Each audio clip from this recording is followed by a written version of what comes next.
Food and Drug Administration examining ways to treat post-traumatic stress disorder, and has given the nod. They're looking at MDMA. What is that? That's the primary active ingredient in the drug Ecstasy. Shannon Walker, we've had her before on the show, specialist in PTSD. Now, Shannon, I don't mean to put you on the spot, but when I hear the word ecstasy, I'm thinking something that's a stimulant and makes you feel happy. You're bouncing off the walls. Now, is it? We would need a depressant more than a stimulant, don't you think? Well, I wouldn't say that we necessarily even need more of a depressant. I'm negative, honestly, about anything. More pharmaceuticals. Is another drug to put in our, veterans' bodies to work with symptoms about PTSD. It's a narcotic, and it's going to just alter their state of mind as opposed to help bring healing from, in a more therapeutic way from the inside out to help them overcome, not just cover up. And to probably put this into perspective, Shannon Walker works with many service members suffering from PTSD and uses a more holistic approach, counseling, and you provide them precious pooches, dogs that are trained to protect them. Yes. Yeah, we've provided 45 service dogs in the last 5 years, highly trained service dogs to veterans with PTSD, and we provide them absolutely free of charge. And one of the things that's most exciting for our veterans is when they've had their service dog and they can completely go off of their medication that they may have been on since Vietnam.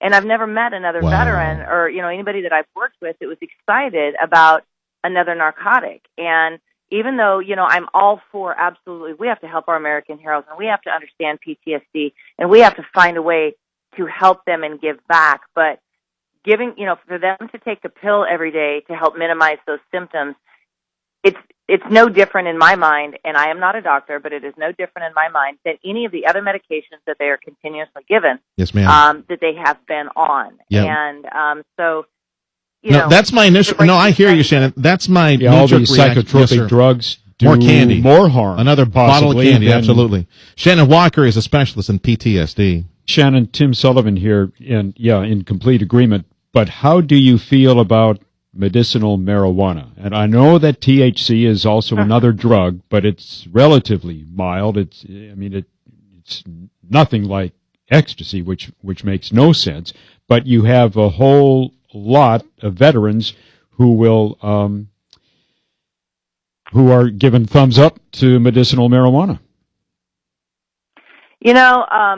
Again, from my experience with the veterans we work with, I'm negative about that. Now I know that there are even creams, medicinal marijuana. There's creams and different things that people can take. And again, I'm not a doctor to be able to say, well, this medical, this is the reason, and this is what it does for the body, and this is why this is good. Mm-hmm. My father always taught me about cause and effect, and I know that when it's clinically proven that when veterans have PTSD, it's because their brain is altered in their fight and flight, and so what they are dealing with is very, very physically real. However, there are things therapeutically like what we do in providing service dogs and other options to help people learn to cope that are bringing about metabolic changes in their body that are a long-term fix as far as a narcotic. Certainly won't disagree with that.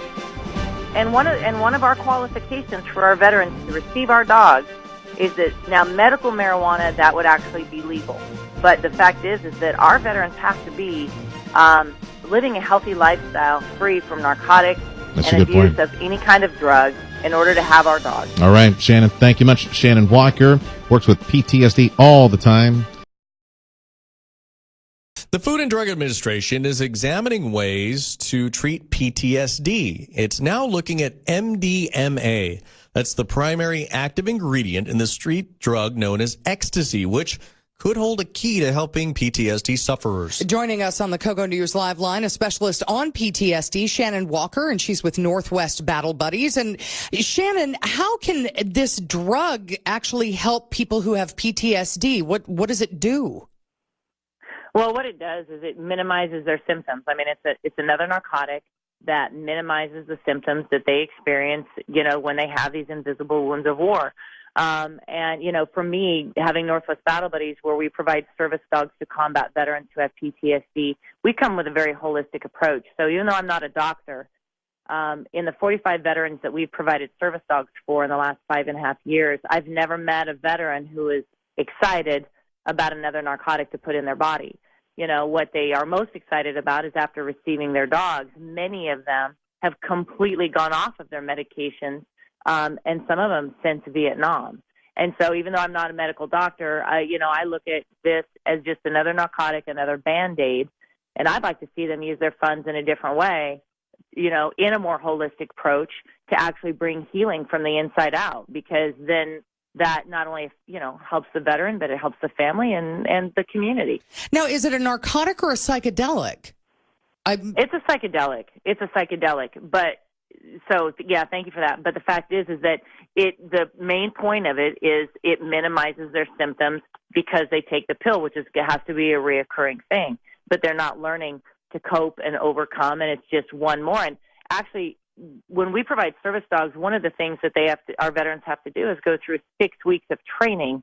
And some of their toughest days, the dogs are completely trained before they get them, but in that 6 weeks, some of the toughest days the veteran has is not when they go to, let's say, the airport to train and go through security and learn how to navigate life in such a way in tough places like malls and all that. Some of the toughest places our veterans face, or some of the toughest days our veterans face, is when their meds are all messed up, or they've had to wait for them and they've gone off their meds, or they're changing, the prescriptions that they've given them.